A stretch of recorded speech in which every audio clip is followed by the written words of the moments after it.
Snow-covered peaks stretched endlessly beyond the cliffs while wind turbines turned slowly against the blue alpine sky. Solar arrays glittered beside terraced stone walls, and beneath the sprawling mountain home, buried tanks and hidden infrastructure ensured the property could survive long after the rest of civilization failed.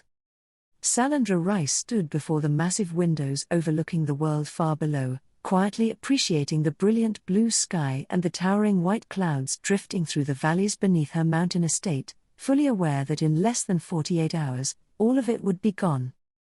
The sharp beep of her smartwatch pulled her from her thoughts.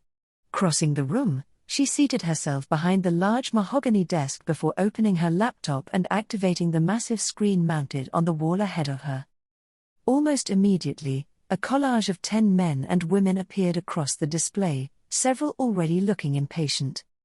Dr. Rice, the stern-looking older woman said coldly, "You assured us the transition phase would begin by Friday.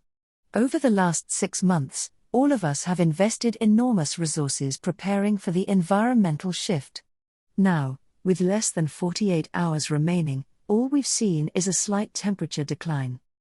Salandra remained calm beneath the barrage of impatient faces staring back at her. "As I explained previously," she said evenly, "the atmospheric network was never designed to activate all at once. The satellite system only became fully operational 3 hours ago." She touched a control on her desk and several shifting weather projections appeared across the screen beside the board members.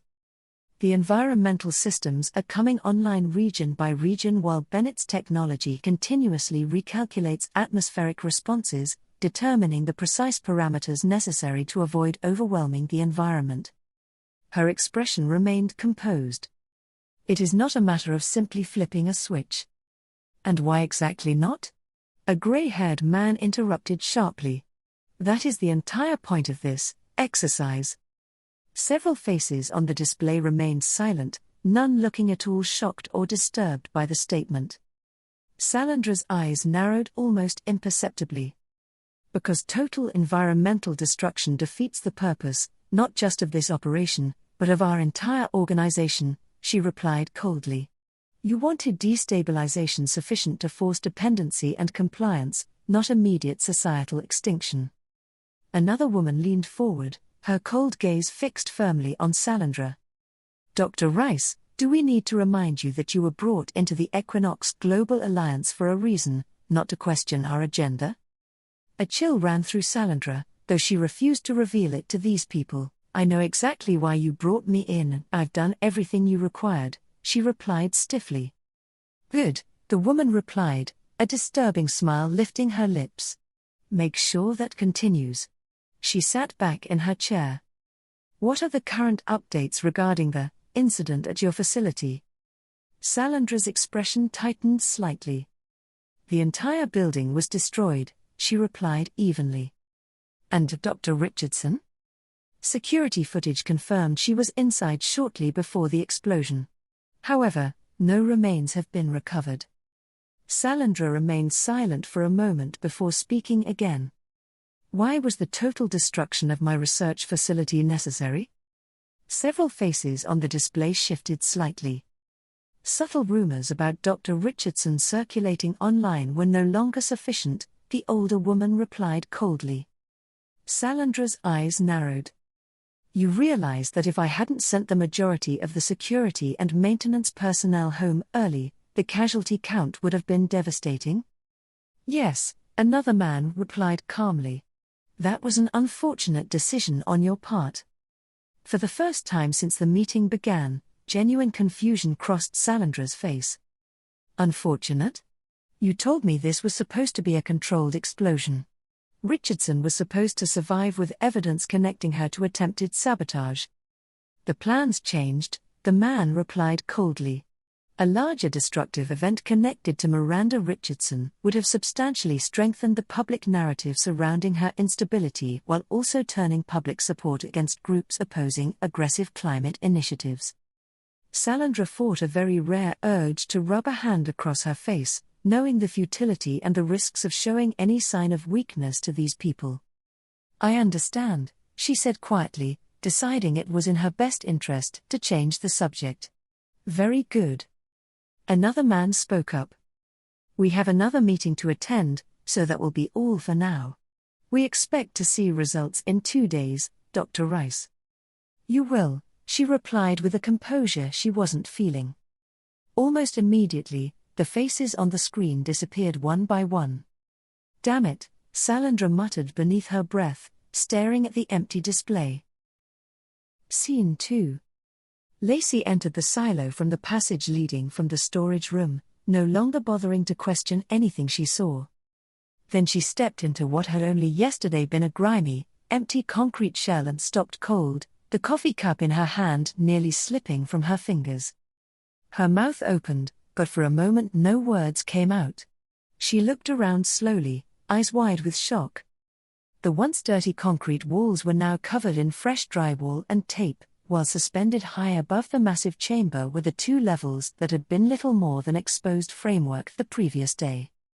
Now she was looking at finished walls, installed windows, doors, and metal walkways circling the structure. She stopped again, unable to form a complete sentence. I believe the phrase you're looking for is, holy shit. The dry voice beside her pulled Lacy from her daze. For once, I'm pretty sure that expression doesn't begin to cover it, she managed. Lacy turned toward her companion. Yeah. Hologram Miranda. When the real one shows up, it's going to get confusing. Now it was the hologram's turn to be speechless. Very well, she said with more resignation than a hologram should be capable of. Otto did all of this? In less than 24 hours? Lacy asked with awe. Yes. Damn. He needs a raise. He doesn't earn a salary, Miranda, now pointed out. He should. Or at least some extra batteries. Where is he, by the way? The hologram gestured toward the familiar black box, the thin pink light along its edges glowing softly. He is recharging. Lacy looked around. Okay, how? I don't see any cords or power stations. Dr. Richardson will tell me later, Lacy finished with a sigh. So we have the appliances and the furniture. How long before Otto is ready to unload? The light means his recharge cycle has completed. Oh. Makes sense. Remembering how she had activated him before, Lacy clasped the pendant hanging around her neck. Okay, Otto. Rise and shine. For a second there was no reaction. Then the pink light flared briefly and the box slowly opened. Lacy watched in fascination as the robot transformed from a compact metallic shape into a large humanoid figure. Automated support unit now activated. Great.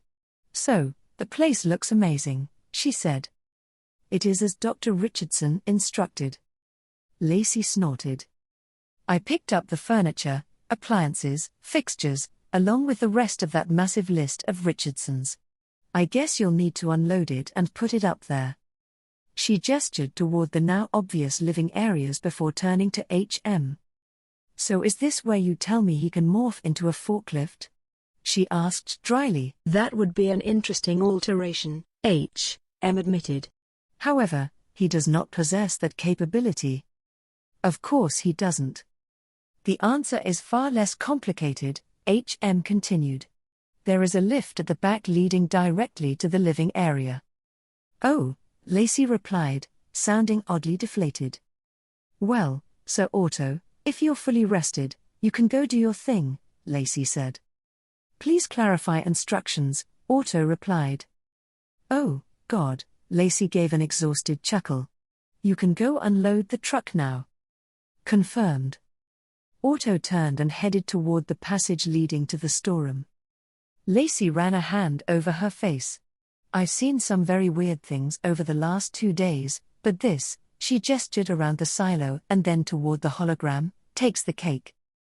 Hologram Miranda didn't reply, not that Lacy expected her to. She took a sip of coffee, trying to gather her thoughts while wishing she had thought to bring a chair.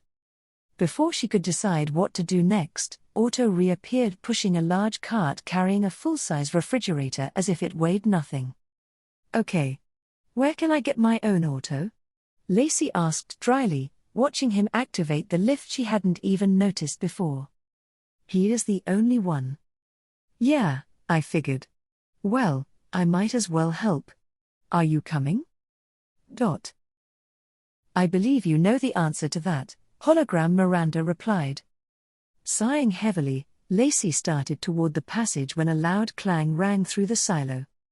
She froze. "What was that?" she asked, fear shooting through her. "The cabin entrance has been activated." Alarm raced through Lacy and she instinctively reached for the gun holstered at her hip. "That won't be necessary." "No? Is Otto making a break for it? Who else could be coming in?" Lacy snapped anxiously. "Dr. Richardson has arrived." The anxiety vanished, replaced with something else. With those 4 words, reality finally slapped her in the face. For the last 2 days, she had simply gone along with everything as if it was some bizarre stress-induced dream. Now the woman who had completely upended her stagnant existence was about to reappear in front of her. Taking a deep breath, Lacy continued forward. As she passed through the storeroom into the large concrete bunker opening, she saw a clearly expensive SUV followed by a massive pickup truck pulling a trailer carrying a heavy piece of construction equipment with a large bucket scoop mounted on the front. An enormous snow blower attachment sat strapped behind it along with several large storage tanks and supply containers. She stopped and watched as the doors of the SUV and truck opened almost in sync. An older man with salt and pepper hair stepped out from the driver's side of the truck, followed by a tall younger man. From the SUV emerged an older woman who looked high-class even in jeans and a sweater with highlighted dark hair and a younger woman who appeared to be as tall as the 2 men. The 4 stopped in front of the vehicles, watching Lacy curiously. Then from behind them stepped the one person Lacy immediately recognized. The black hair. The long dark coat. The same calm intelligent eyes she hadn't been able to forget since the night everything in her life had changed. For a moment, Lacy simply stared. Then she glanced toward the hologram standing beside her and nearly laughed from the sheer absurdity of it all. The same woman who had sought her out and nearly been kidnapped, the woman who had dragged her into the middle of something she still didn't understand, and the woman who had reportedly died in an exploding building was now somehow standing in front of her while her glowing pink holographic duplicate watched silently nearby. Lacy honestly wasn't sure which version felt more surreal, and she found herself struggling not to laugh. Miranda stepped forward and offered a small smile. "Hello, Lacy Bennett.